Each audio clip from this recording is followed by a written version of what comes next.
What's going on, Assassins? It's Darkstrider, the YouTube Assassin, and today we're going to be taking a look back at Assassin's Creed Chronicles, the first part, which dealt with China. Now, this was a very strange sort of game. It started off as an individual game and then came in a three-pack with two other areas, both under the Chronicles name, and it was a side scroller, which is something that Assassin's Creed fans were not used to.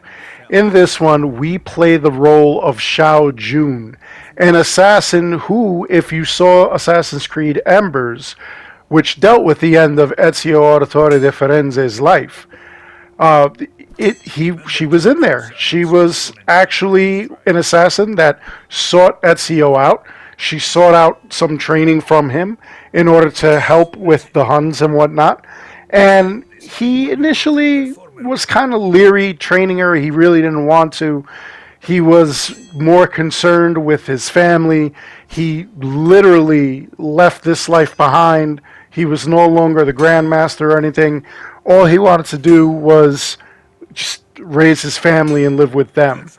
So it was kind of wild to see in this game that she had come back, or that she was the protagonist, the main protagonist. It was pretty wild just to see. We already had some background on her, and she actually does use a lot of the moves. Number one, that he's taught her. Number two, that we've seen her use in that animated film, which I thought was pretty cool. Now, a lot of people really were not excited for this title when it first came out. As I was saying, it really did deal with more of the parkour, more of the action, the social stealth, than all the other Assassin's Creeds, where they would focus on story and, there was missions which led to like a linear sort of movement and whatnot. This game really didn't do that. This game concentrated more on using certain weapons, certain skills, certain skill sets, and it gave you a sort of gold, silver, and bronze ranking at the end of each little zone, where if you got a gold ranking, it meant that you were darn near invisible, nobody saw you, and you had no issues at all. Now, at the end of each level, you could tally up all of your gold, silver, and bronze, and you could see what you end up getting. Sometimes you would level up, you would gain an increase in health, you would gain brand new skills and whatnot, and this is the way that they went about doing this, which honestly really wasn't groundbreaking, it wasn't innovative, but it was something that was kind of cool at the time. To help you with the various ways that you could sneak around or take enemies out, there were a bunch of different skills you could learn. You could whistle, you could actually throw darts, you could also throw firecrackers to distract the enemies, make them turn around or blind them for a short time while you started moving throughout the level. It did have the normal assassinations. You could assassinate, as you can see here, took him out while his back was to you. You could pick up bodies, you could hide them in certain spots, and then there were other things where you could go into the shadows, you could attack them as soon as they were near you, you could kill them, bring them into the shadows, that way you dispose of the body.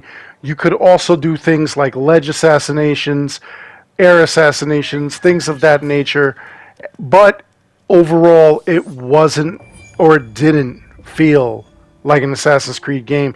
It sort of felt more like you were playing some kind of Super Mario game, and fans really were not about it. Although, again, didn't bother me. I actually enjoyed it. I had a good time with it, and it just brought kind of like a refreshing take.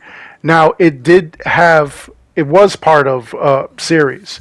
There were two others. There were Russia and there were India. Russia was the last one. India was the second entry in the series.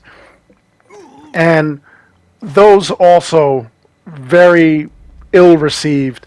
But what I got to say is that it worked out. It was a great game. It was a great series. Probably not something that you're used to, but it was refreshing to give you a little extra history on what the Assassins had done or were doing. So it really wasn't that bad of a game. I would give it a try, honestly. You usually find this one on sale, or even the trio themselves. It'll be on sale at some point. Usually very cheap. You could probably get all three for like $10. The game really is not that long individually. It's just a couple of levels. It's really not that hard.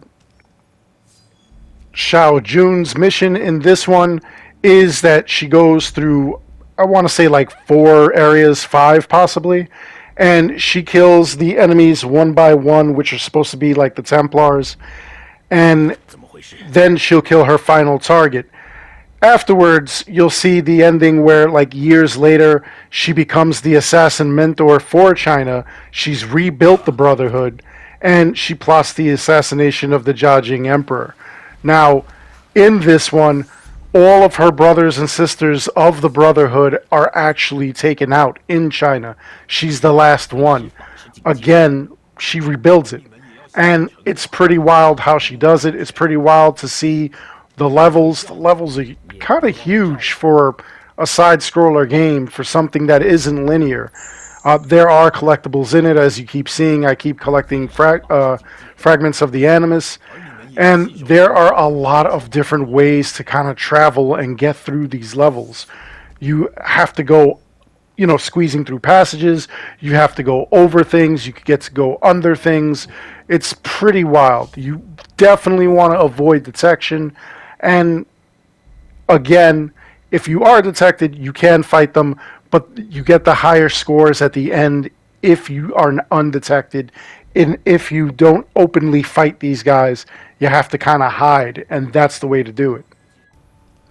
Levels are easily navigated, especially after a while if you've been playing this for a little bit and you really understand where the controls are and how they work and where all the areas are. Then this game is very, very easy to play through. It's very, very easy to get the gold. The characters are all predictable. The movement of the enemies, you know when they're going to do something. You know that they're going to be in the same spot. It's not like the other Assassin's Creeds where their enemies are randomly moving. They're on patrols. They're in various areas and whatnot. These guys are always going to be in the same place. So that makes it a little bit easier. Honestly, as far as gameplay goes, it's very simple. The controls are very simple, and getting to the end of the game is very easy, honestly. It really isn't that hard. I think that that's another reason why the game was so ill received, was that it really didn't have a lot of kind of action. It didn't have a lot in the way of challenge, which I think is another reason that Assassin's Creed fans really weren't into it. But what I did think was cool was kind of like how you could just traverse the landscape. Like, look, I'm climbing on like the side of like the area. There's also areas where you could dip into and they don't see you. So it kind of was versatile, to me at least. I enjoyed it. But that's just me. What do you guys think? Do you guys think that you would play something like this? Are you interested in it? Did you play it? And what did you think of it? What did you think of the story and having a female lead as Shao Jun? I know that we had Aveline over in Assassin's Creed Liberation, but that was a game that was primarily built for the PS Vita. It was supposed to be a handheld game. It was supposed to be a mini game. This is supposed to be a full-fledged console release. So let me know your thoughts. Again, have you played it? Did you play it? Would you play it? And what do you think of it? Like, is it worth your time, or is it just not interesting to you? Do you think that you would play it for the extra assassin kind of intel, the extra info, the extra gaming experience, or is this just not for you at all? I'd love to hear your thoughts. Other than that, I really do hope you enjoyed this video. Please make sure that you like and subscribe so that you never miss any content that I put out ever. Until next time, I want you guys to take care of each other, be good, stay safe, take care of yourselves, and I'll see you guys all in the next one. Your man did not capture me, Galvin. I allowed myself to be caught. I was exactly where I wanted to be. Close enough to kill you.